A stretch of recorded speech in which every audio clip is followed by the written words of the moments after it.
तो राठधना की गलियों में हम आप सबको लेके आए हैं। गांव राठधना का नाम राठधना क्यों पड़ा, इस विषय में हम चर्चा करेंगे। ताऊ राम राम। राम राम। ये रमात पिता हो का जिंदगी भर भी ये उतर कर्ज नहीं। ब्रिटिश साम्राज्य के विरुद्ध स्वतंत्रता संग्राम में श्री रूपचंद पुत्र श्री हरफूल सिंह गांव राठधना जिला रोहतक की मोस्टली जो बच्चे हैं वो कुछ हैं न ज्ञान मन परम पिता। कई बच्चे हैं जो नेशनल लेवल पे अभी फाइट कर रहे हैं।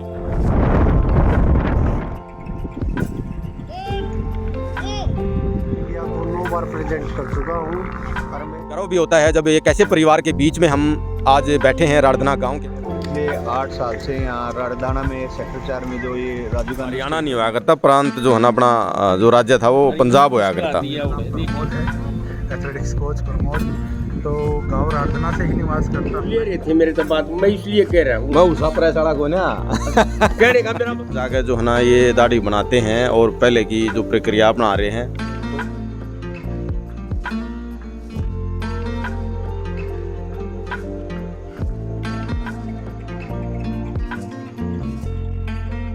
जय हिंद, वंदे मातरम। साथियों, हम इस वक्त मौजूद हैं ऐतिहासिक गांव राठधना में। जी हाँ, ऐतिहासिक इसलिए क्योंकि जब भारत देश की आज़ादी की लड़ाई लड़ी जा रही थी उस वक्त हरियाणा में सबसे ज़्यादा जो स्वतंत्रता सेनानी थे, फ्रीडम फाइटर थे, वो इसी गांव के थे। इस गांव में उस समय की जो प्रधानमंत्री इंदिरा गांधी थी, उन्होंने इस गांव को 1 लाख रुपए का इनाम दिया था। वो क्यों दिया था, वीडियो में आगे बढ़ते हैं और जानने का प्रयास करते हैं इस गांव के इतिहास के बारे में।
राठधना में हम पहुँचे हैं शहीद नानक चंद जी की समाधि पर, प्रतिमा पर। 13 दिसंबर 2001 को संसद भवन पर जो आतंकी हमला हुआ था उसमें श्री नानक चंद जी शहीद हुए थे एसआई दिल्ली पुलिस में। और कबीर जन कल्याण मंच द्वारा जो है ना ये प्रतिमा यहाँ पर स्थापित की गई है।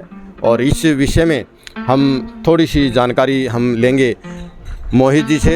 मोहित जी हमारे साथ हैं। मोहित जी नमस्कार। मोहित जी, 13 दिसंबर 2001 को ऐसी क्या घटना हुई थी जिसका जुड़ाव जो है वो राठधना से सीधे तौर पर है? 13 दिसंबर 2001 को दिल्ली में संसद चली हुई थी। इंटर सीजन जो है वो चला हुआ था और जिसके दौरान वहाँ 11 बजे संसद को स्थगित किया गया था क्योंकि महिला आरक्षण बिल पर चर्चा चली हुई थी। उसके तुरंत बाद 11:02 पर वहाँ पर संसद को स्थगित कर दिया गया अनिश्चितकाल के लिए। और तभी वहाँ से गेट नंबर 12 से तमाम नेताओं का निकलना शुरू हो गया था। जबकि संसद के अंदर प्रधानमंत्री, गृह मंत्री समेत तमाम बड़े दिग्गज नेता पक्ष विपक्ष के वहाँ मौजूद थे।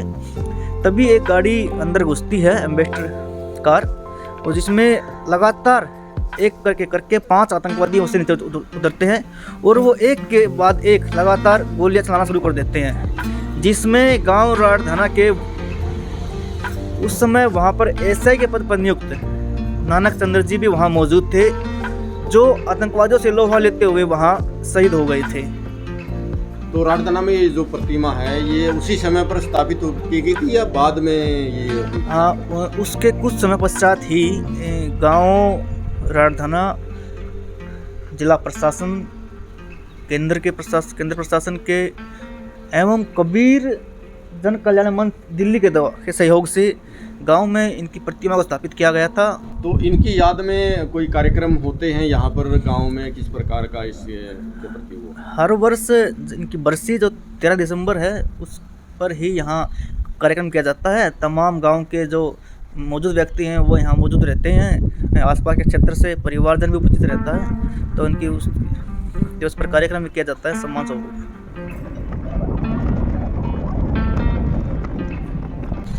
हम इस वक्त मौजूद हैं राड़धाना के अंबेडकर कॉलोनी में और यहाँ पर हमारे साथ में यहाँ के निवासी हैं, उनसे हम बात करेंगे अंबेडकर कॉलोनी के बारे में, गांव राड़धाना के बारे में। नमस्कार आप सभी को। मैं आपसे बात करना चाहूँगा, क्या नाम है सबसे पहले तो बताइए। मेरा नोमाई हूँ।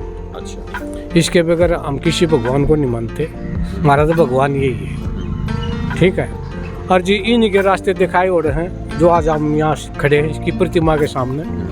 बाबा साहब नहीं होते और तो हमने यहाँ कौन खड़ा होने देता, ठीक है। इसी की देन है, ये हमारे पूजनीय हैं। और जी ये अंबेडकर कॉलोनी है, ठीक है, और इसका उद्धार होना चाहिए। कोई भी राजनेता या कोई भी आए सबसे पहला अंबेडकर कॉलोनी में नमन करे, बाबा साहब को नमन करे। जय भीम जी। तो एक साथी हमारे साथ और हैं। ये हमने स्टैचू पूरे समाज ने इकट्ठा हो गए, ये अब अप्रैल 2023 में इसकी स्थापना करी और हमारा मुख्य उद्देश्य यही है कि अब जो हमारे समाज के अंदर शिक्षा का जो अभाव है उसको थोड़ा उजागर करना, उसको एक उच्च स्तर तक लेके जाना। और हम भी आज ये चाहते हैं कि भाई सरकार या कोई जो भी ऊपर से हमारे को चीज़ें मिलती है शिक्षा के लिए, नौकरी के लिए, उसमें हमारे बच्चे भी बढ़ चढ़ कर भाग लें। और हमारे मोहल्ले से, हमारे समाज से हमारे दादाजी निकले थे पढ़ लिख के बहुत अच्छे, वो अपना उन्होंने बहुत बड़ी बड़ी पोस्ट पे वो रहे थे। दादा करतार जी नाम है उनका और रिटायर्ड एसडीएम है वो, और वो भी हमारी सोसाइटी के चेयरमैन है और वो भी हर प्रोग्राम में आते हैं हमारे पास। और हमारी इस बस्ती में हमने पिछले 2 साल में जो किया है, यहाँ पे कोई भी जगह ऐसी नहीं थी कि भाई कोई बच्चे ट्यूशन वगैरह ले सके या शादी की किसी लड़की की व्यवस्था हो तो 10 आदमी बैठ सके। उसके लिए हमने पूरे समाज ने इकट्ठे हो गए यहाँ एक ग्रांट पास कराई है, अंदर हमने पूरा बड़ा अंबेडकर भवन बनवा रखा है। सरकार की तरफ से 45-50 लाख रुपए ग्रांट आई और पिछले 2 साल में हमने कुछ ना कुछ जो करने की सोची थी उसमें थोड़े बहुत हम सफल भी हुए हैं।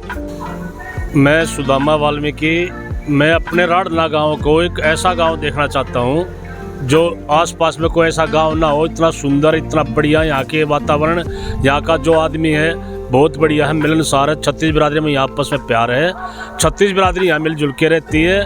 यहाँ 36 बिरादरी का इतना अच्छा प्यार है जितना आसपास में कहीं भी नहीं मिलेगा। ये आपस में इतने अच्छे विचारक यहाँ लोग रहते हैं और हम सरकार से एक अपील करना चाहते हैं कि हमारे इस 36 बिरादरी के भाईचारे में ना ऐसा मिठास घोड़े कि और ज़्यादा मिल के रहे। मिठास तो जो है ना पूरा समाज मिल के ही घोड़ता है, सरकार तो बहुत बात की बात है। सरकार इसमें अगर कुछ मिठास गिरेगी तो मिठास तो भाईचारा तो आप पे बढ़ेगा।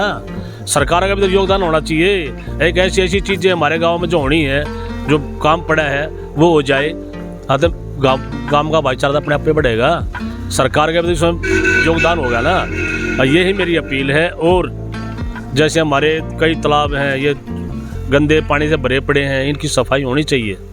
सरकार इन पर ध्यान दे, इनकी सफाई कराए, स्वच्छ पानी इसमें रहे तो हमारे पशु भी उसमें पानी पी सके। और यही मेरी भाईचारे में सबसे अपील यही है कि मिलजुल के सब रहे। और इससे अच्छा प्यार तो हमारे गांव में है ही नहीं। छत्तीस बिरादरी की प्यार आपस में बहुत अच्छा प्यार है, मिलजुल के रहते हैं। और हमें एक जैसे हमारे ये बाबा साहिब हैं, इनके विषय में भी हमने सब ने छत्तीस बिरादरी गांव का चंदा हमारे इसमें लगा हुआ है। इतना प्यार है गांव का, बाबा साहब को पूरा सम्मान देते हैं गांव के लोग। हर छत्तीस बिरादरी के लोग गांव के जो ना इसका सम्मान देते हैं। और इसके सम्मान के साथ ही हम गांव का बहुत बहुत धन्यवाद करते हैं जिन्होंने इतना प्यार दिखाया। इसके बनने में भी यहाँ सब सहयोग दिया था, सब ने यहाँ साथ दिया था, सब यहाँ आए थे प्रसाद ग्रहण करने के लिए भी। ये मेरे गांव का बहुत अच्छा भाईचारा है। और मैं हमारे नानक चंद शहीद 13 दिसंबर 2001 में जो शहीद हुए थे ना पार्लियामेंट में, उसकी सूद सरकार ने बहुत कम ली है। मैं चाहूँगा सरकार नानक चंद शहीदों को जो सम्मान दे रहे हैं उसको भी दिया जाए, उसको भी मान सम्मान मिलना चाहिए सरकार की तरफ से। हमारे मंत्री विधायक जो भी आते हैं तो इनका मान सम्मान यहाँ जरूर होना चाहिए, उन पर मत्था टेकना चाहिए, फूलमाला चढ़ानी चाहिए। यही मेरी सरकार से प्रार्थना है, विधायकों से प्रार्थना है, MP से प्रार्थना है। जो भी उनके सम्मान में बन सके, उसकी प्रतिष्ठा में बन सके, जो सरकार के लिए उन्होंने लड़ाई लड़ी थी वहाँ पार्लियामेंट में आतंकवादियों से, जो उन्होंने सीने में गोलियाँ खाई थी, वो एक क्रांतिकारी शक्तिशाली या देशभक्त होता है जो जवान जो वहाँ शहीद होता है, उसके सम्मान में हम सल्यूट करते हैं। गाँव का बहुत अच्छा सहयोग है उसकी समाधि बनाने में भी, और मैं चाहता हूँ और अच्छा सहयोग दे सरकार, उसकी सुध बुध ले, उसका मान सम्मान और बढ़ाए। ये हमारी अपील है। धन्यवाद।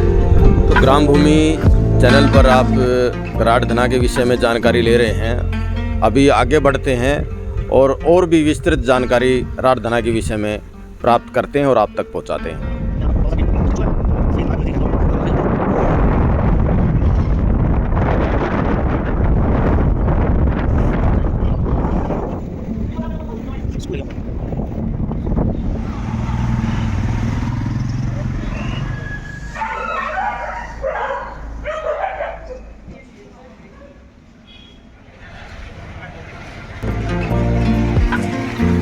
तो ग्राम भूमि चैनल पर आप सभी का स्वागत है। वीडियो को शेयर करें और राठधना व राठधना से संबंधित जितने भी व्यक्ति हैं उन तक इस वीडियो को पहुंचाएं, क्योंकि आज एक बड़े ही गर्व का विषय आप सभी के सामने लेकर आया हूं। और गर्व भी होता है जब एक ऐसे परिवार के बीच में हम आज बैठे हैं राठधना गांव के अंदर।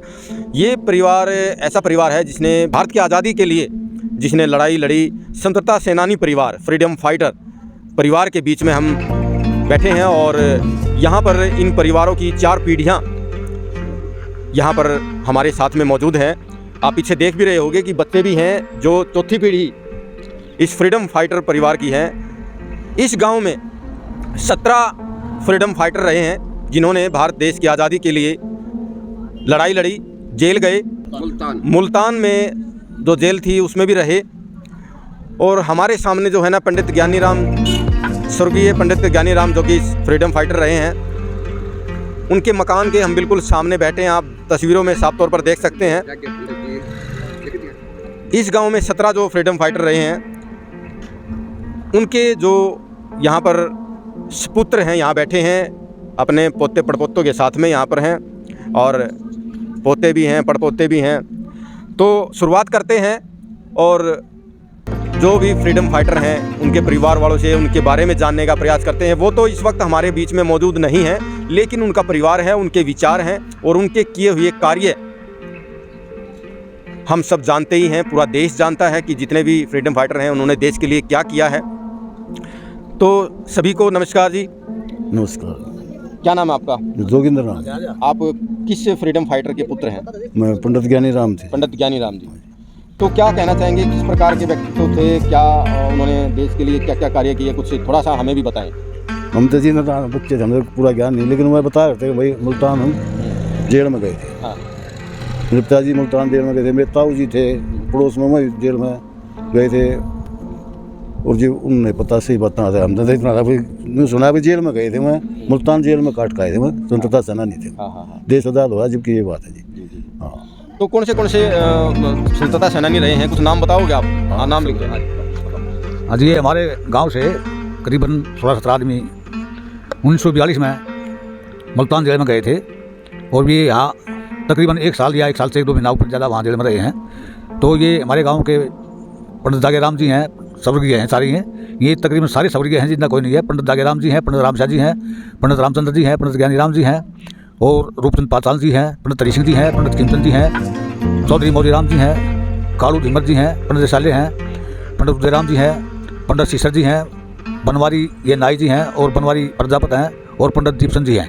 ये सबके तकरीबन यहाँ 2-4 घर से जिंदा नहीं है कोई भी, तकरीबन सब एक्सपायर हो चुके हैं।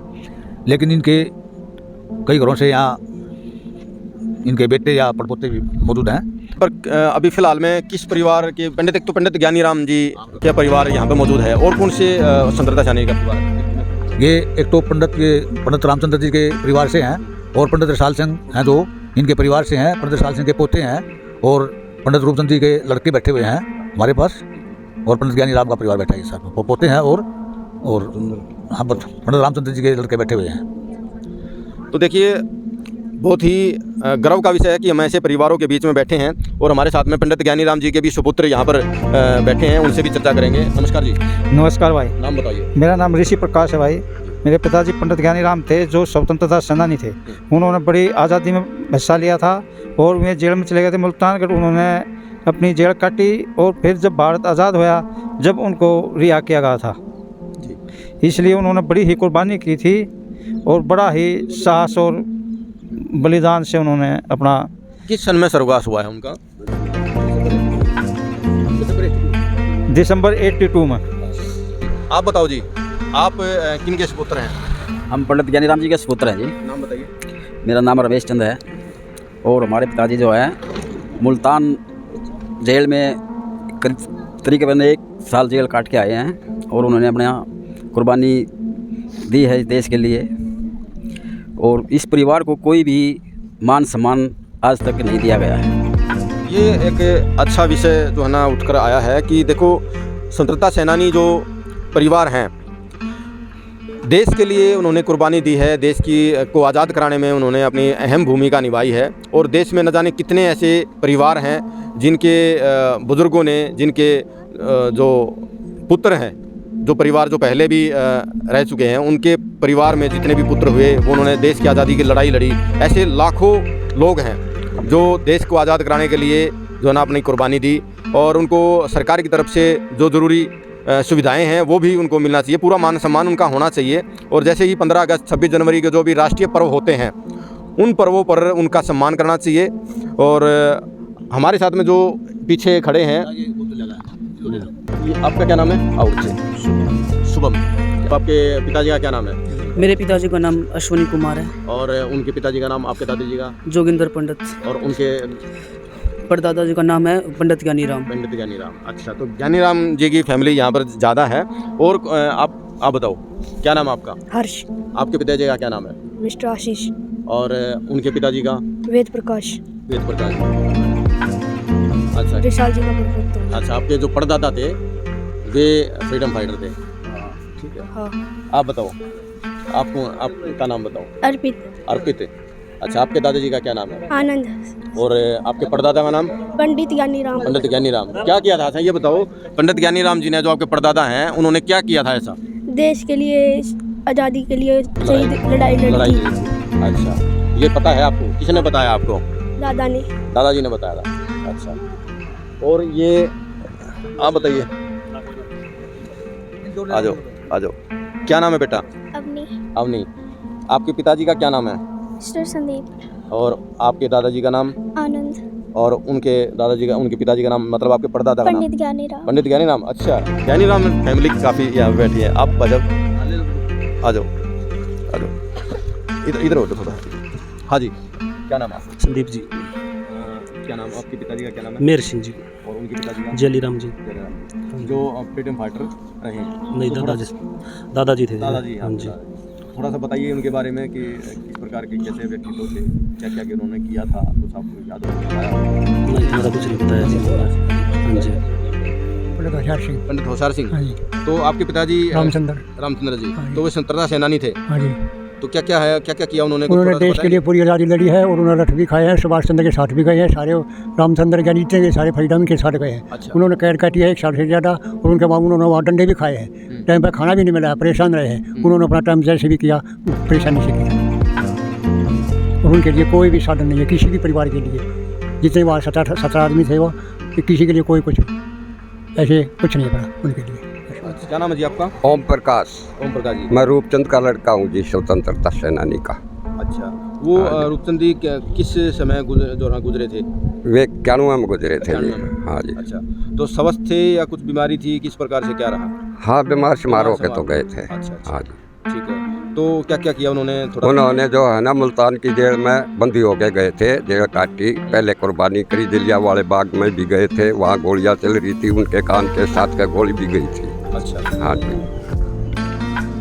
और हमारे लिए सरकार ने कुछ भी नहीं किया है, किसी भी सरकार ने। क्या होना चाहिए, आप थोड़ा सा सजेस्ट करें सरकार? कुछ तो सहूलियत होनी चाहिए जी इस परिवार को, जितने भी स्वतंत्रता सेनानी हैं, इनके लिए कुछ सरकार करेगी तभी तो होगा। तो इन परिवारों की जो फ्रीडम फाइटर परिवार हैं आज रारदना में मौजूद हैं, तो इनकी कुछ डिमांड है, किस प्रकार की डिमांड है, क्या इनके विचार हैं, उस बारे में भी हम एक बार जानना चाहेंगे। क्या चाहते हैं आप? कम से कम ये 16-17 घर हैं या गांव के, इनको राष्ट्र परिवार घोषित किया जाएगा। राष्ट्रीय परिवार घोषित किया जाए। आप बताइए जी। इनको सभी को जितने फ्रीडम है, कम से कम कोई नौकरी वगैरह जरूर चाहिए। कम से कम घर से एक ही ज़्यादा नहीं, कम से कम एक तो जरूर देनी चाहिए। हमारे किसी भी ऐसे जगह कोई भी सरकारी नौकरी पर नहीं है, सही पर डंडे कर रहे हैं।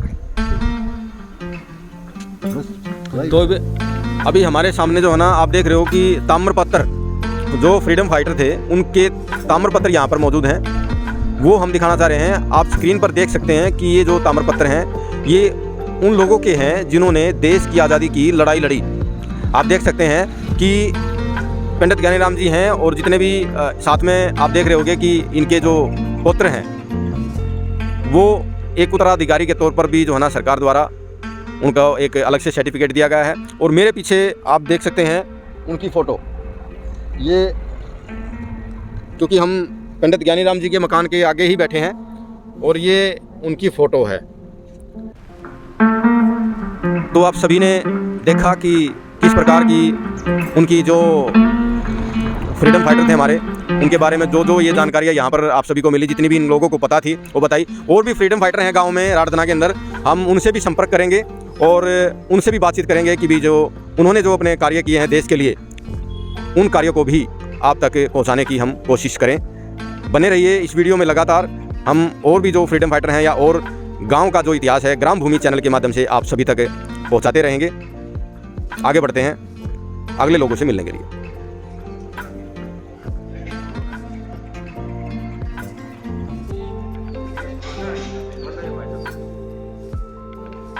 वो इतना न ज्ञान मने परम पिता, जतन क्या बने किते तो बगे गोवान तने,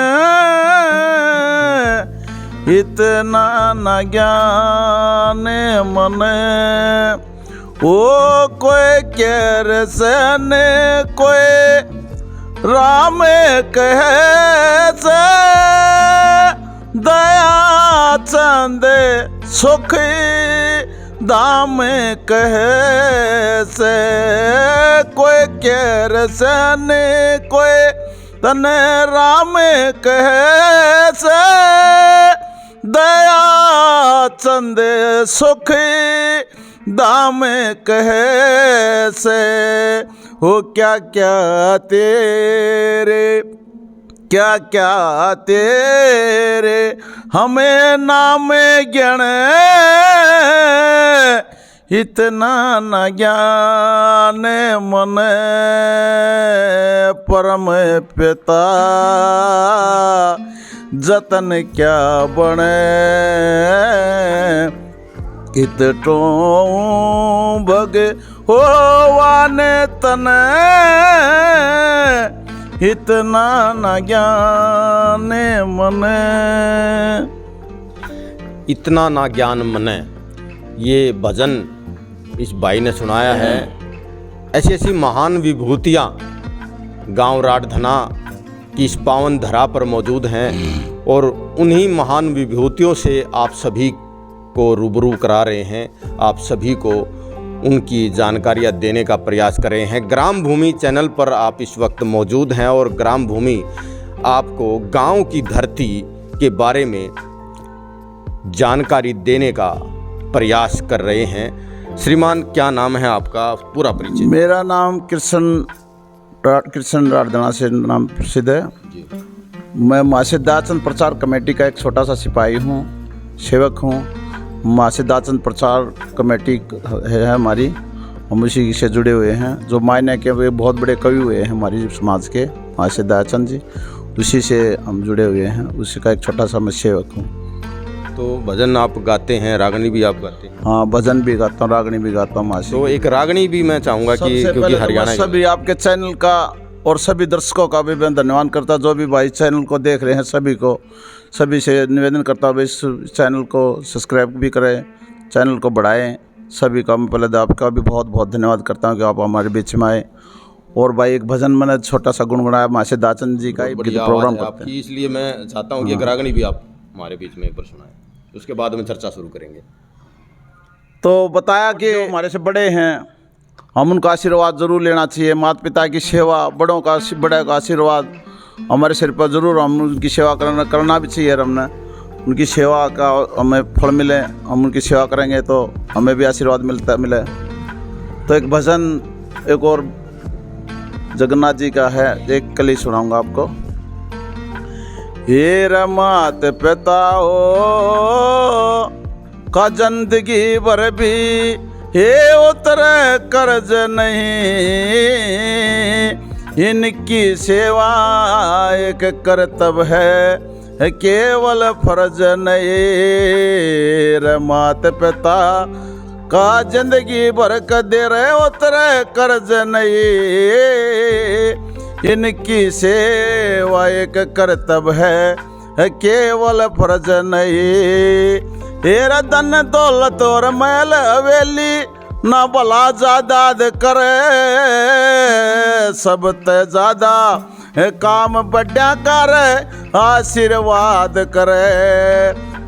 पहले मत भाई सोचे कोन्या फिर पाछे याद करे, माँ बापा का मान कोई रन्यो नेक औलाद करे। निस्वार्थ भाव से ये सेवा करते कोई गरज नहीं, इनकी सेवा एक कर्तव्य है केवल फर्ज नहीं। बताया कि भाई नु मत सोचो भाई हमने एक फर्ज किसी टालका कर, माता पिता की सेवा करनी जरूर, बड़े की सेवा बहुत ज़रूरी है, करनी भी चाहिए। तो ये एक भजन जगन्नाथ जी का धन्यवाद। और सभी साथी एक बार ताली बजाकर जो है ना गायक महोदय का हौसला अफजाई करेंगे। बहुत ही अच्छी आवाज़ है और बहुत ही अच्छे जो है ना शब्दों में इन्होंने जो है ना माता पिता के बारे में जो है ना बताया।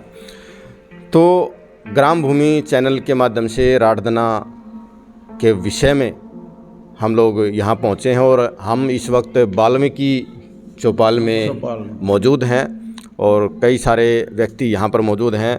आपसे जानकारी लेंगे कि नाम परिचय आप अपना बताइए एक बार। मेरा नाम अमर सिंह वाल्मीकि है। 2024 के विधानसभा चुनाव में प्रत्याशी रहा हूँ विधायक पद के लिए।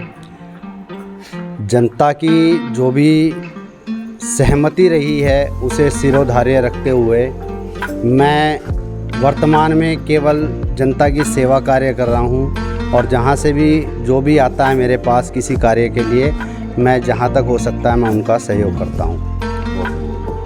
तो किस प्रकार की आपकी चुनाव की यात्रा रही 2024 में? अभी जो चुनाव, हाँ जी, इसमें आपने लड़ा कौन सी पार्टी से?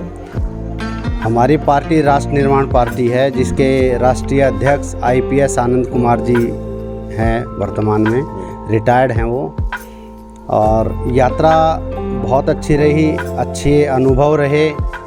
और अगर समाज में लगेगा कि बदलाव आवश्यक है तो हम भविष्य में फिर से चुनाव लड़ेंगे, अन्यथा जो सही कार्य कर रहा है हम उसको सहयोग करेंगे। धन्यवाद। बहुत अच्छे विचार हैं आपके, बहुत बढ़िया। हाँ जी, आप बताइए भाई साहब, आप कहाँ से हैं और क्या आपका कार्य है, परिचय? मैं गाँव राडना से हूँ। मेरा नाम मनोज कुमार है। मैं ITBP में हेड कांस्टेबल पद पे अभी कार्यरत हूँ। कहाँ पोस्ट? अभी फिलहाल मेरी मंडोली जेल में ड्यूटियाँ चली हुई हैं और मंडोली जेल से बाकी बॉर्डर जो भी ITBP के जितने हैं, चाहे वो एक्सट्रीम हार्ड के हों चाहे हार्ड के हों, वो सब हम मतलब वो काट लिया। मुझे 25 साल हो गए। 25 साल से मैं रिटायरमेंट कब तक? रिटायरमेंट अभी नहीं। रिटायरमेंट तो अपना जो MHA के थ्रू होता है वो 60 ईयर का ही ना, वही रेस हुआ हूँ। आप? मेरा नाम विक्की है, गाँव राडधना है। और ये हमारी काली माता का मंदिर है इसके, हाँ ये वाल्मीकि चौपाट के सामने चौक में, तो इसकी मानता है, सब पूजा करते हैं इसकी जी। पूरा गांव में मानता है। तो आप यहाँ पे पुजारी हैं? हाँ जी, सभी पूजा करते हैं। धन्यवाद। हमारे साथ में प्रधान जी यहाँ, सोनू प्रधान जी, सोनू जी प्रधान जी, तो थोड़ा सा अपना परिचय दीजिए प्रधान जी। मेरा नाम सोहनलाल सन ऑफ मांगेराम, मेरा राडधना का निवासी हूँ, स्थायी निवासी हूँ। जितने भी सामान्य काम हैं, समाज सेवी काम हैं, उनमें जितना भी हमसे बनता है उतना करते हैं। लोगों की मदद करते हैं, जैसा भी सहयोग करते हैं, जैसा हमारे बनता है वैसा ही करते हैं और आगे भी करते रहेंगे। विचार तो इस प्रकार है सर, हम जो हैं और हमारे बुजुर्ग थे, हम उनसे सीख के आए हैं, और जो हमारे बच्चे हम उनको भी यही सिखाएंगे, पढ़ लिख के आगे बढ़ो, नशे पते से दूर रहे। बिल्कुल नशे पते से दूर रहे। अब जानकारी और लेने का प्रयास करते हैं कि समाज और राष्ट्र के लिए इस समाज का क्या प्रयास है, क्या आगे की रूपरेखा रहेगी, किस प्रकार सोच रखता है यहाँ पर समाज। ऐतिहासिक नाम है गांव राडधना का, क्रांतिकारी रहे हैं हमारे गांव के, जो हमारे आदर्श रहे हैं पंडित ज्ञानीराम जी, क्रांतिकारी रहे हैं। अंग्रेज़ों के साथ उन्होंने लोहा लिया था, टक्कर ली थी। और रिसेंटली अगर हम देखें तो दिल्ली पुलिस में कार्यरत हमारे अमर शहीद नानक चंद जी शहीद हुए हैं, संसद पर हमला हुआ था। इसी प्रकार बच्चों को आगे खेलों में बढ़ा रहे हैं हम, एजुकेशन में आगे बढ़ रहा है। जैसा कि आपको पता है सोनीपत एजुकेशन हब बन चुका है, खेलों का केंद्र बन चुका है। तो इन सभी चीज़ों का लाभ लेते हुए गांव राडधना के बच्चे गांव का नाम रोशन कर रहे हैं, ज़िले का नाम रोशन कर रहे हैं, और ईश्वर ने चाहा तो राष्ट्र का नाम भी रोशन करेंगे। जो आपने जैकेट पहन रखी है इसके बारे में बताइए। फिट इंडिया की आपने जैकेट डाल रखी है, क्या कराते हैं आप? कुछ बच्चों को सिखाते हैं या कैसे? मैं पिछले 25 साल से बच्चों को सेल्फ डिफेंस, योगा और मार्शल आर्ट की विभिन्न क्रियाएं सिखाता हूं। अच्छा। जिसमें लाठी, नॉनचक, आत्मरक्षा, ये सारी चीज़ें सम्मिलित है और निःशुल्क सिखाता हूं। बस यही है कि समाज सुरक्षित रहे, और खेलों में बढ़ावा देने का यही कारण होता है कि आप नशे से दूर हो जाते हैं। तो इस समय हमारी सोनीपत शहर में गांव में भी 3 क्लासेस चल रही हैं जो खेल को बढ़ावा दे रही हैं। आसपास के गाँव में जा रहे हैं, हम खुद भी जाता हूं मैं सिखाने के लिए। इस समय रिसेंटली बारोटा में अब 3 बजे जाऊंगा मैं। सुबह सोनीपत से आ चुका हूं मैं करवा के एक्सरसाइज, तो 3 बजे बारोटा जाऊंगा। वहां भी लगभग 50 बच्चे हमारे साथ जुड़े हुए हैं और बहुत अच्छे समाज की स्थापना करने का प्रयास कर रहे हैं। सभी आपके दर्शकों से, देखने वालों से, सभी से निवेदन यही करता हूं कि अपने बच्चों को किसी न किसी खेल के माध्यम से समाज से जोड़ें, क्योंकि खेल नशे से दूर रखता है और अनुशासन सिखाता है। धन्यवाद। बिल्कुल। आपके गांव में जो राडधना यहाँ स्टेडियम भी है, हाँ जी, सेक्टर 4 में, हाँ जी, उसमें कराते हैं प्रैक्टिस या कहीं और आप? दादा भैया में ग्राउंड है, अलग से एक प्लॉट ले रखा है हमने 400 गज का, उसमें भी निःशुल्क सिखाते हैं हम। और जो सेक्टर 4 का हमारे गांव से लगभग आधा किलोमीटर दूर स्टेडियम है, उसमें बहुत दूर दूर से आते हैं बच्चे और हमारे गांव के भी लगभग 1000 बच्चों के लगभग जाते हैं और लगभग 10 तो हमारे गांव के कोच हैं उसमें। हाँ जी, कोचिंग भी करवाते हैं हमारे गांव के जो सीनियर्स हैं। और मेरठ, रोहतक बहुत दूर दूर से यानी कि 50-50 किलोमीटर दूर से भी इस स्टेडियम में आते हैं बच्चे अभ्यास करने के लिए। और इस स्टेडियम की उपलब्धियां रही हैं, अभी पैरा ओलंपिक में पिछले साल गोल्ड मेडल जीत के आए थे हमारे सहयोगी साथी, और भी बहुत सारे बच्चे तैयारी कर रहे हैं ओलंपिक में और कॉमनवेल्थ में। आगे भविष्य में रहेगा कि राडधना का नाम रोशन हो। तो चलिए अब राडधना स्टेडियम का ही रुख करते हैं और वहाँ पर जानकारी लेने का प्रयास करेंगे कि कौन कौन बच्चे वहाँ पर किस प्रकार से गेम करते हैं, कौन से गेम होते हैं और जो प्रशिक्षण देते हैं वहाँ पर कोच वो किस प्रकार का प्रशिक्षण देते हैं। वहीं चलते हैं और वहीं जाके बात करते हैं।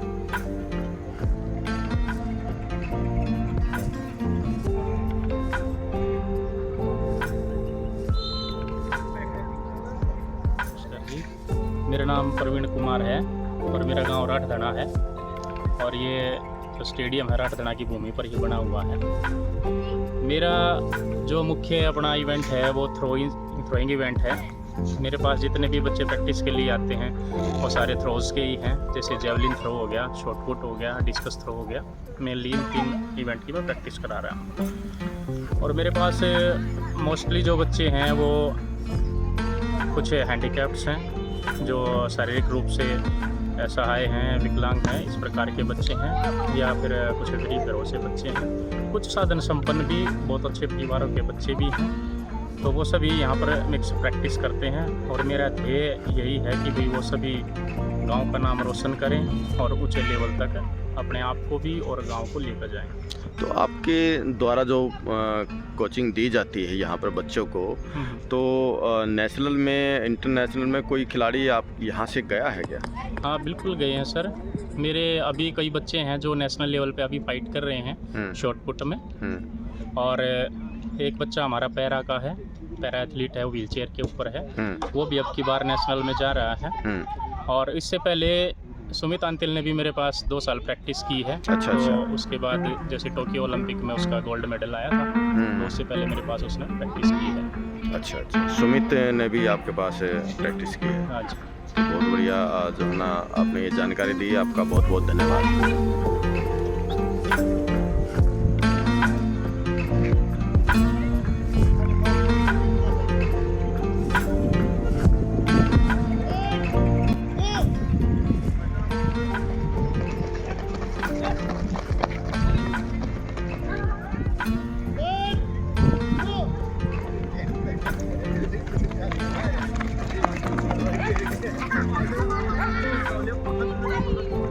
राडधना सेक्टर 4 के अंदर स्टेडियम है जो कि यहाँ पर काफ़ी सालों से प्रैक्टिस कराते हैं। कोच साहब हैं हमारे साथ में। कोच साहब अपना खुद परिचय देंगे और बताएंगे कि यहाँ पर कितने बच्चे इनके पास प्रैक्टिस करते हैं और ऊपर नेशनल इंटरनेशनल तक कितने खिलाड़ी इनके प्रशिक्षण देने के बाद में जो है ना कामयाब हो चुके हैं। कोच साहब बताइए थोड़ा सा अपने बारे में। मेरा नाम प्रवीण कुमार है और मैं एक एथलेटिक्स कोच हूँ और मेरे पास 70 बच्चे हैं और मेरे बच्चे नेशनल इंटरनेशनल बच्चे हैं मेरे पास, और सभी बहुत अच्छी तरह प्रैक्टिस करते हैं मेरे बच्चे। और एक बच्चा मेरा वर्ल्ड चैम्पियन है, 2 बार इंडिया को प्रेजेंट कर चुका है और आर्मी में सूबेदार है वो।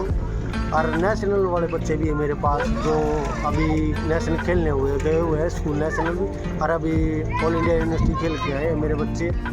जानकारी मिली है कि आप भी निजी तौर पर जो है ना एक एथलेटिक्स जो है ना खिलाड़ी रहे हैं और इंटरनेशनल मेडल आपने जीते हैं, थोड़ा सा उसके बारे में बताइए। मैं 2003 से खेलने लगा था और मैं पहली बार 2006 में इंटरनेशनल हुआ था और इंडिया को 9 बार प्रेजेंट कर चुका हूँ। और मेरे इंडोर गेम्स में यूथ कॉमनवेल्थ वर्ल्ड, उसमें अपना एशियन चैम्पियनशिप और 2010 में कॉमनवेल्थ और एशियन गेम खेल चुका हूँ। तो यहाँ पर जो बच्चे आते हैं राडधना से आते हैं और दूसरे गांव से भी आते हैं? कहाँ से आ रहे हैं? राडधना से भी है, सोनीपत से भी है, यूपी से भी है, राजस्थान से भी बच्चे हैं हमारे पास। तो बच्चे किस प्रकार से प्रैक्टिस यहाँ पर करते हैं, क्या शेड्यूल रहता है यहाँ कोच साहब सिखाने का? शेड्यूल तो ये है, सुबह भी और शाम को भी दोनों टाइम ट्रेनिंग करते हैं बच्चे। और हमारा जो प्रैक्टिस टाइम है वो कम से कम 3 घंटे का, 3 घंटे सुबह 3 घंटे शाम को ट्रेनिंग करते हैं। यहाँ पर जेवलिन के कोच हैं हमारे साथ में, इनसे बात करेंगे यहाँ पर कितने इनके पास खिलाड़ी आते हैं जो प्रशिक्षण देते हैं। सर बताइए किस प्रकार से आपका ये गेम रहेगा यहाँ? नमस्कार जी, मेरा नाम प्रमोद है, एथलेटिक्स कोच प्रमोद। तो गांव राठधना से ही निवास करता हूँ मैं, ठीक है जी। रहते सोनीपत है और अपने पास से ये लगा लो 40-45 बच्चे कंटिन्यू ट्रेनिंग कर रहे हैं। 2016 से हम यहाँ प्रैक्टिस करा रहे हैं, जिसमें स्टेट, नेशनल और इंटरनेशनल स्तर पर बच्चों ने मेडल जीते हैं। नेशनल में तो हर साल 3-4 बच्चे अपने सिलेक्ट होते हैं, लेकिन एक हमारे पास गौरव अवनित करने के लिए हमारे पास स्टूडेंट है जो स्पेशल ओलंपिक के अंदर सिल्वर मेडल जेवलिन थ्रो के अंदर लेके आया है और 400 मीटर में ब्रॉन्ज मेडल लेकर के आया है। साकेत कुंडू इनका नाम है और 2023 बर्लिन में जो स्पेशल गेम हुए थे, स्पेशल ओलंपिक हुए थे, उसमें ये मेडलिस्ट है। क्या कहना चाहेंगे, किस प्रकार का एक्सपीरियंस रहा आपने जो है ना विजय हासिल की अपने ही गेम में? जी मैं मैं बहुत खिलाड़ी में आया था और वो मैं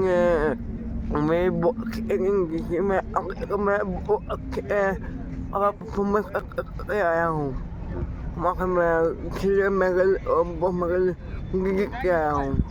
पैरा ओलंपियन के लिए मैं कोच साहब से ही बात करना चाहूँगा, थोड़ा सा बोलने में समस्या है इनको। जी अब बताइए क्या कहना चाह रहे थे? तो इन्होंने बताया कि जब यहाँ से हम ट्रेनिंग लेकर के ये गए तो डायरेक्ट नेशनल कैंप वगैरह में सिलेक्शन हुआ। उसके बाद में जब जो इनकी जर्नी थी जर्मनी के अंदर बर्लिन में, तो वहाँ इसने अपना एक्सीलेंट दिया, परफॉर्मेंस बेस्ट किया और वहाँ जेवलिन में इसने सेकंड मेडल के लिए किया और रनिंग में इसका ब्रॉन्ज मेडल रहा। लेकिन हमारा रिले के अंदर भी सिलेक्शन था, जो कहीं ना कहीं मेडल चूक गया हमारा। तो और जो हमने इसका ग्राउंड पे आने के बाद स्वागत किया, उसके बारे में बताया इसने कि कितना अच्छे से यहाँ से स्वागत हुआ, जो कि इसको बहुत अच्छा लगा। जी जी जी, बहुत बढ़िया। स्केटिंग के लिए जो है ना यहाँ पर प्रशिक्षण दे रहे हैं, जो कि राठधना में काफ़ी सालों से जो है ना बच्चों को प्रशिक्षण दे रहे हैं मनीष नैन जी। वो बताएंगे इसके बारे में, जो गेम ये कराते हैं और कितने बच्चे आज तक ये जो है ना सक्सेस करवा पाए हैं अपनी मेहनत के बलबूते पर। जी मनीष जी। सर मैं पिछले 8 साल से यहाँ राठधना में सेक्टर 4 में जो ये राजीव गांधी स्टेडियम में है, इसमें जो पार्किंग एरिया है इसमें मैं स्केटिंग कराता हूँ। और ग्राउंड लेवल से हमने बच्चों को काफ़ी मेहनत की है। और अभी रिसेंट में लास्ट दिसंबर में हमारी इंडिया की जो एशियन रोलबॉल गेम में गोल्ड मेडल लेके आई है। 3 गेम होता है, वैसे इंडिविजुअल हम स्पीड स्केटिंग करते हैं। स्पीड स्केटिंग में भी अभी जो अपना दिसंबर में नेशनल हुआ था मैसूर में, वहाँ पे भी एक बच्चा नेशनल ब्रॉन्ज मेडलिस्ट था। और हर साल यहाँ पे बच्चे अचीवर रहते हैं और 55 से 60 बच्चे एक टाइम पे स्केटिंग करते हैं। तो काफ़ी अच्छी जगह है यहाँ पे, पोल्यूशन कम है, ग्रीनरी ठीक है, मतलब बच्चे को स्पोर्ट्स करने के लिए काफ़ी चीज़ें ठीक रहती हैं।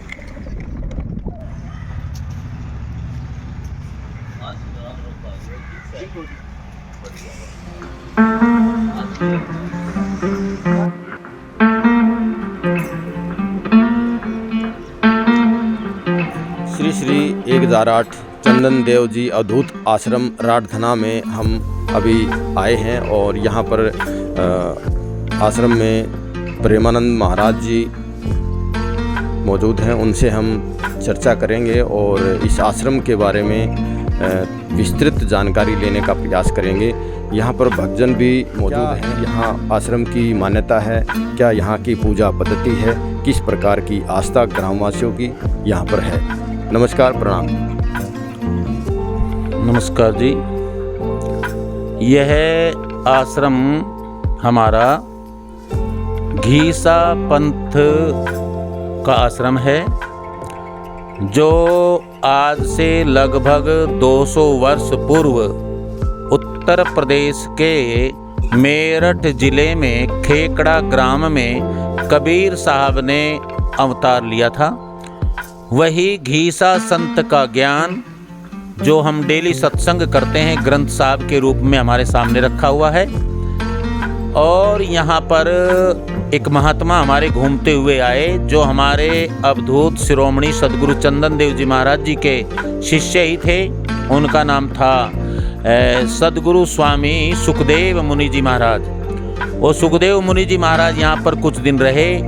उन्होंने अपना जो भजन किया, यहाँ के गांव राठधना सोनीपत में इन लोगों ने उनका भजन अच्छा लगा और यहाँ के जो सरपंच थे उन्होंने प्रसन्न होकर इन गांव से मिलकर के यह 12.5 बीघे जमीन इस आश्रम के नाम कर दी। आश्रम के रूप में महाराज श्री को दे दी गई।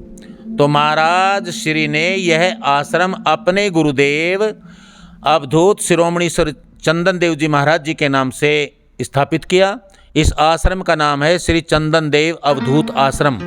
और ऐसे आश्रम हमारे हरियाणा में नहीं, यूपी में, अपने इंडिया में बहुत आश्रम हैं इसी नाम से, क्योंकि अवधूत शिरोमणि सदगुरु चंदन देव जी महाराज भारत के बड़े ही तपस्वी और बड़े ही त्यागी और भजनानंदी संत हुए हैं, जिनमें सभी संप्रदाय गुरु भाव रखते थे।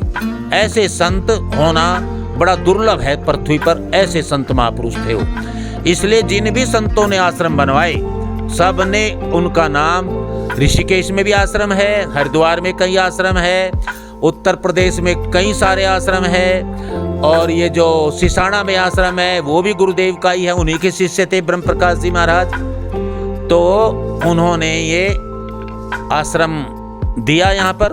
और ये आश्रम का एक ही लक्ष्य है, दुनिया में से कुरीति छूटे, गलत काम रुके और लोग भजन करें। और जिस लक्ष्य के लिए मानव तन मिला है, मानव तन का लक्ष्य केवल एक है, परमात्मा की प्राप्ति यानी कि आत्मज्ञान। जब तक आदमी को आत्मज्ञान नहीं होगा तब तक वो कितने भी शुभ कर्म कर ले, उसे शांति और आनंद की अनुभूति नहीं हो सकती। और इसका मूल मंत्र है प्रेम। जब हम सभी से प्रेम करेंगे, लेकिन ज्ञान के बिना प्रेम की जागृति नहीं होगी। ज्ञान होना जरूरी है। सृष्टि क्या है, परमात्मा क्या है, हम कौन है, ये ज्ञान होना जरूरी है। इसी के लिए हम डेली 10 बजे से 11 बजे तक यहाँ सत्संग करते हैं। सुबह की आरती होती है, सर्दियों में हम 5 बजे करते हैं, और शाम को 5:30 से 6:30 बजे करते हैं।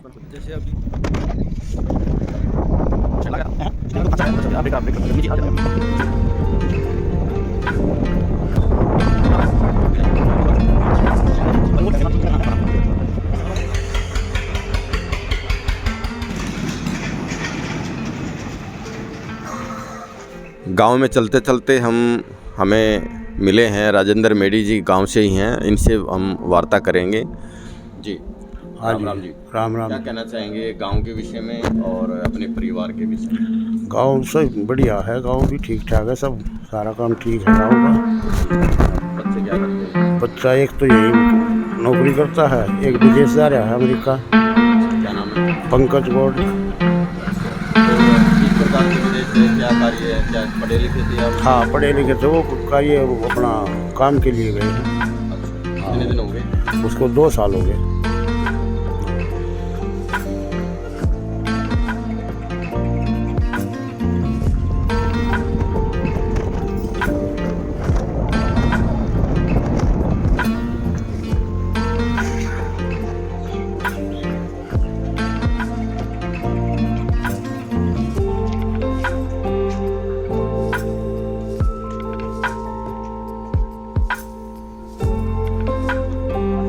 तो राठधना की गलियों में हम आप सबको लेके आए हैं और हम देखते रहते हैं कि किस प्रकार के यहाँ के माहौल किस प्रकार से हैं। और आप देख सकते हैं यहाँ पर जो पिछले आपने कभी देखा होगा कि जो है ना किस प्रकार से शेविंग जो है ना पहले गांव देहात में जो है ना की जाती थी, और अब ये शेविंग यहाँ पर देखो डिजिटल हो चुका है सब कुछ।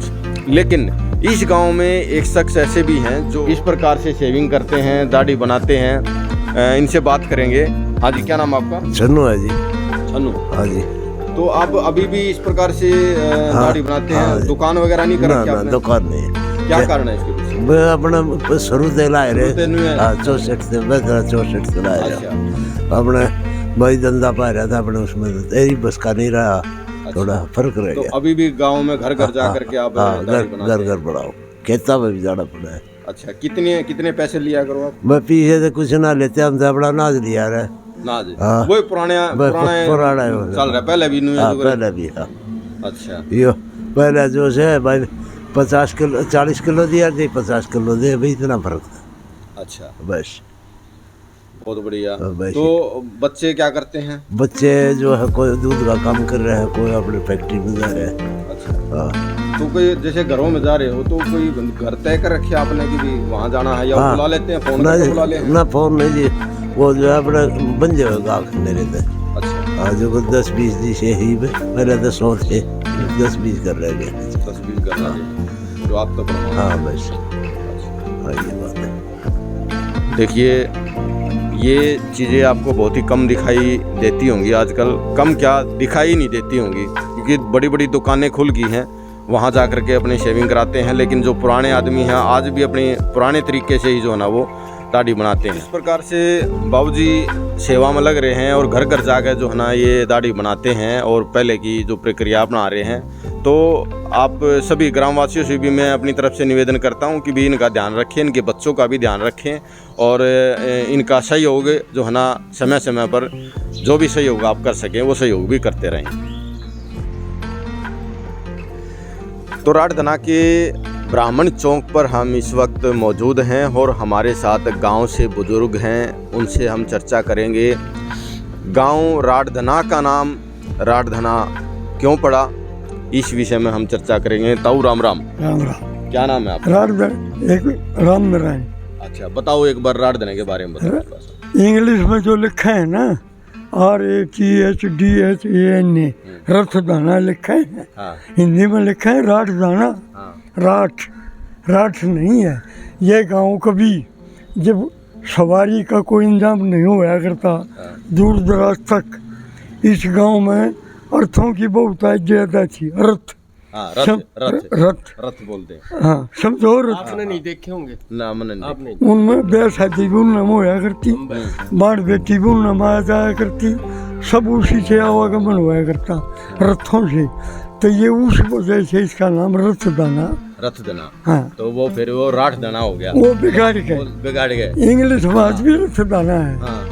आप उसकी स्पेलिंग उच्चारण करेंगे। RATHDHANA, रथदाना।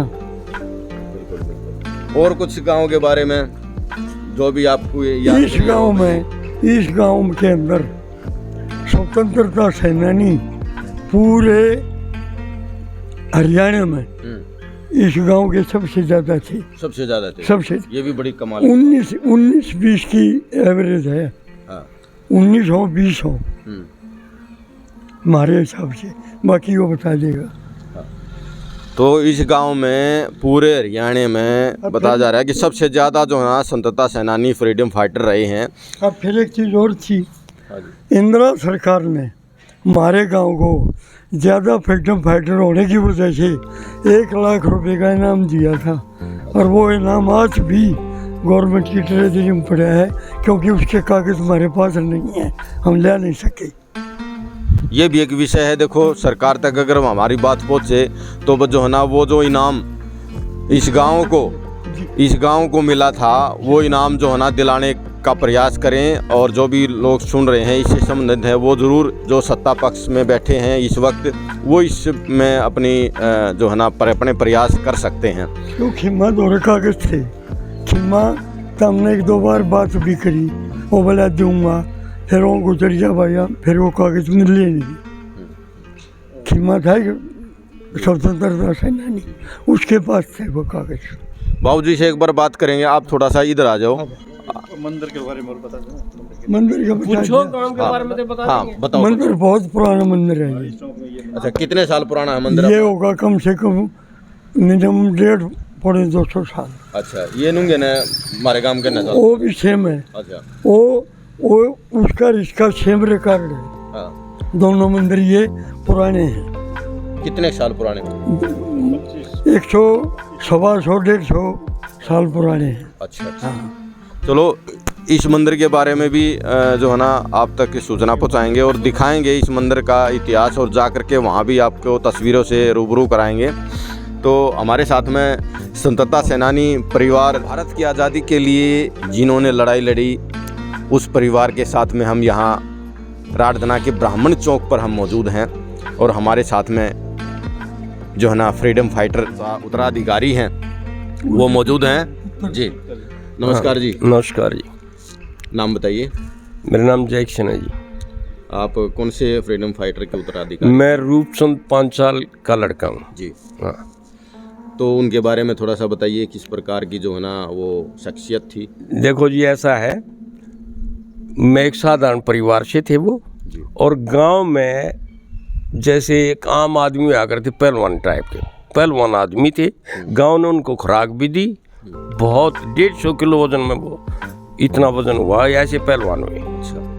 और फ्रीडम फाइटर के लिए यहाँ से 3 आदमी गए थे। एक हरी सिंह था, हरी सिंह पंडित जी, और एक जागीराम और मेरे पिताजी, तीनों यहाँ सोनीपत जो है ना पुलिस वालों ने गिरफ्तार करे। 15 दिन यहाँ रखे, और 15 दिन के बाद में रोहतक चले गए। 2.5 महीने वहाँ रखे। लुई साहब अंग्रेज था वहाँ से रवानगी करी उनकी। ये अपना जो पाकिस्तान के अंदर मुल्तान सेंटर जेल थी। सतलुज नदी क्रॉस करने के बाद में वो चले गए, वहाँ इनका वेट हुआ था। वो मैं बात बता रहा हूँ आपको अपने पिताजी की। तो उनमें 147 शेर वजन उतरा था, जबकि वो 24 घंटे भूखे प्यासे थे। उस टाइम की बात है। तो 3 महीने के लिए उनको मतलब बंद कमरे में रख दिया और चक्की का दे दिया, भाई चक्की चलानी है इसने। उन्होंने वह चक्की जो है फाड़ के एक साइड ने कर दी। 3 महीने नज़रबंद कैद रखा वो, ना उसको दिन का पता रहे था ना रात का पता रहे था क्या। जब उस टाइम रोहतक ज़िले से, सोनीपत जिला नहीं था, रोहतक ज़िले से गए हैं, जब मेरे गाँव वाले भी गए हैं काफ़ी। 19-20 आदमी। हाँ, 18 आदमी थे। मैं सब की गिना दूंगा जितने मैं जानूँ। तो जब गए ना, जब पता लग गया भाई रूप पे भी यहाँ आ रहा है, रूपचंद नाम था, रूपा का। हाँ से वो कब छूटे कुछ? वे सन 42 में 42 में गए थे, वह 43 में छूटे होंगे। मेरे पास तो कागज रखे हैं सारे, ताम्र पत्र भी है, जेल सर्टिफिकेट भी है। मैं 6 महीने लग गए थे जब कटवा के लिया, और काम मना था। वो ताम्र पत्र दिखा सकते हो हमें? अभी दिखा दूंगा, दिखा क्यों नहीं दूंगा। जितने भी फ्रीडम फाइटर इस गांव से हुए हैं अभी तक, उनके नाम आप बता सकते हैं? भाई जितने होंगे याद अभी बता देता हूँ। बता दो। रूपचंद है हमारे पिताजी का ना। अच्छा। हरी सिंह है, पंडित जी थे हरी सिंह। जागेराम है, और रामशाह पंडित है, रामचंद्र पंडित है, उदयराम पंडित है, ज्ञानीराम पंडित है, खीमचंद पंडित है, राम स्वरूप पंडित है, और जी एक कालू झिमर भी था नादान, सबसे कम उम्र का। अच्छा। 16 साल की 12 साल की उम्र थी उस वक्त। एक मोजीराम था दौड़ा का। मोदी था रे। एक पोती है देवता मेरा देखा। जो भी कुछ है ना, 12 को पेंशन मिल रही थी। अच्छा। हाँ। तो बाकी को क्यों नहीं मिल? और पेंशन कब हुई और सुनी?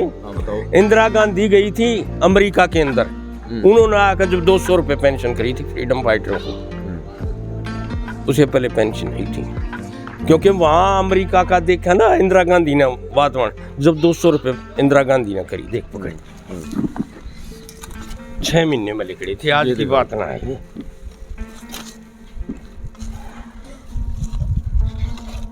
देखिए तेरे प्रोटोकॉल सर्टिफिकेट भी है, और लड़की ले जा रही है। ये आप देख सकते हैं कि ताम्र पत्र हैं कितने सारे, और मैं आपको थोड़ा सा नज़दीक से दिखाना चाहूँगा। ये आप देख सकते हैं। तो बड़े ही गर्व का विषय है, आज हम चैन की सांस ले रहे हैं। आज़ादी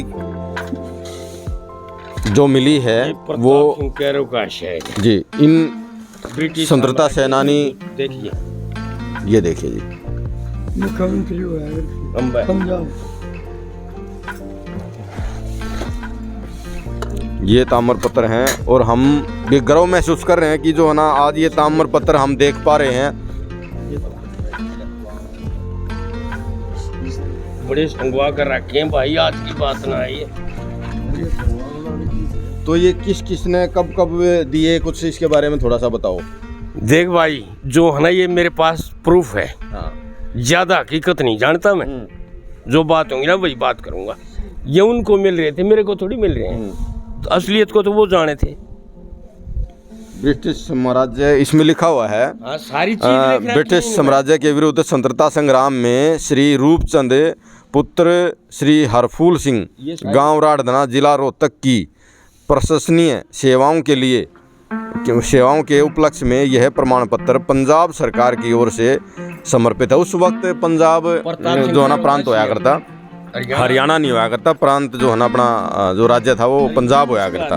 देखिए पढ़िए, मेरे चश्मे बनाई हुई है, पढ़िए। ये है जी नेताजी सुभाष चंद्र बोस जी की जन्म शताब्दी समारोह के संदर्भ में स्वतंत्रता संग्राम में सक्रिय भाग लेने के उपलक्ष्य में हरियाणा सरकार की तरफ से यह ताम्रपत्र देकर सम्मानित किया गया। बंसीलाल मुख्यमंत्री थे जी उस समय पे। ये 21 अक्टूबर 1997 तुम मुझे खून दो मैं तुम्हें आज़ादी दूंगा, ये नारा जो है ना प्रचलित हुआ और ये इस पर अंकित है। तो बड़े ही गर्व की बात है पूरे राठधना गांव के लिए। और ये भारतीय राष्ट्रीय कांग्रेस के शताब्दी 1885 से 1985 वर्ष के अवसर पर स्वतंत्रता संग्राम में स्मरणीय योगदान के लिए हरियाणा राज्य की ओर से यह सम्मान पत्र भेंट किया। 15 अगस्त 1985, 24 श्रावण 1907 के है ये 1985। हाँ। 15 अगस्त 1985 को किया गया है और 24 श्रावण 1907 शकाबुद्ध ये वो समय की जो हिंदी की भाषा में है। ये 24 श्रावण में सम्मत हाँ। सपुत्र श्री हरफूल सोनीपत। सन 2006 में गांव राठधना एशिया का सबसे अमीर गांव बन गया था। क्या कारण है उसके पीछे? हमारे साथ में बुजुर्ग मौजूद हैं, उनसे बात करेंगे। राम राम जी। राम राम जी। नाम बताइए। मेरा नाम रणधीर सिंह है जी। मैं आर्मी से रिटायर हूँ। अच्छा जी। जो 20 साल में आर्मी में सेवा करके रिटायर होकर के आया हूँ और गांव में ही मेरा रिहाइश है, यहीं मैं रह रहा हूँ। और मेरा गांव का नाम राठधना, जो कि 2006 में जो आप बता रहे हैं एशिया में पैसे वाला हो गया था, अमीर हो गया था। ये सब बड़ी बड़ी कंपनियां आ गई जो मेरे गांव की सारी ज़मीन जायदाद ने खरीद ली हैं। उसकी वजह से पूरा एशिया में हमारे गांव का नाम रोशन हो गया था। काफ़ी आदमियों ने काफ़ी सुधार हुआ है, मकान बिल्डिंग बन गई, बाहर भी ज़मीन खरीद ली लोगों ने। काफ़ी इम्प्रूवमेंट हो गया है हमारे गाँव का, गलियों का, मकानों का, और भी काफ़ी सुधार हो चुके हैं। जब उसके बाद में पहले गांव की नाजुक स्थिति थी, ये ज़मीन जायदाद बिकने के बाद में बहुत ही अच्छा वो हो रहा है, प्रोग्रेस में है। सब आदमी अच्छी लाइन पर लग रहे हुए हैं, अपना रोज़गार में हैं, अच्छा कार्य कर रहे हैं। बहुत बढ़िया। देखिए पैसा आने के बाद कई बार जो है ना गलत दिशा में चला जाता है, लेकिन यहाँ पर जो है ना राठधना गाँव में काफ़ी तरक्की की है और आज एक संपन्न जो है ना गांव की कैटेगरी में ये आ रहा है। हमारे साथ में और बुजुर्ग भी जुड़ गए हैं यहाँ पर, उनसे बात करेंगे। राम राम जी। राम राम जी। क्या नाम है आपका? रमेश चंद्र जी। और क्या करते हैं आप? हमारा दूध का बिजनेस है जी। दूध का? दूधिया है। हाँ जी। अच्छा, तो दूध का जैसे नाम लिया तो एक लड़का आपके गाँव गौरव नाम से? मेरा लड़का है। अच्छा, आपका एक लड़का? हाँ जी।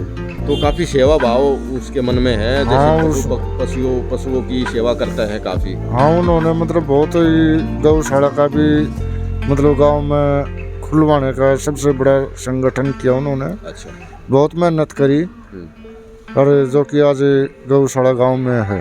जी, बहुत और किसी भी पालतू जीव जंतु को कोई भी मतलब किसी प्रकार की पीड़ा हो, वो इलाज कर देते हैं, वो इलाज कर देते हैं, मरहम पट्टी कर देते हाँ हैं।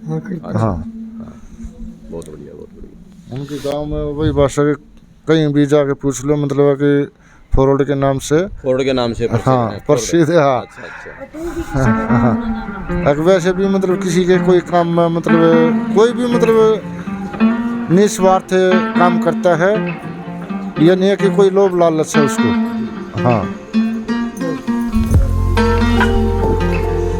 तो इतनी सारी जानकारियाँ आराधना गांव के विषय में मिली और सबसे ज़रूरी जो विषय यही है कि इस गांव में स्वतंत्रता सेनानियों की संख्या पूरे हरियाणा में सबसे अधिक है।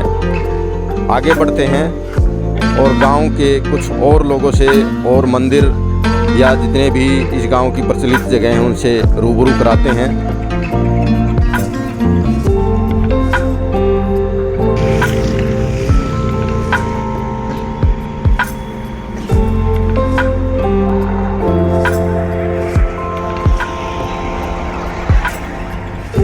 पूरी वीडियो देखने के लिए आप सभी का बहुत बहुत आभार।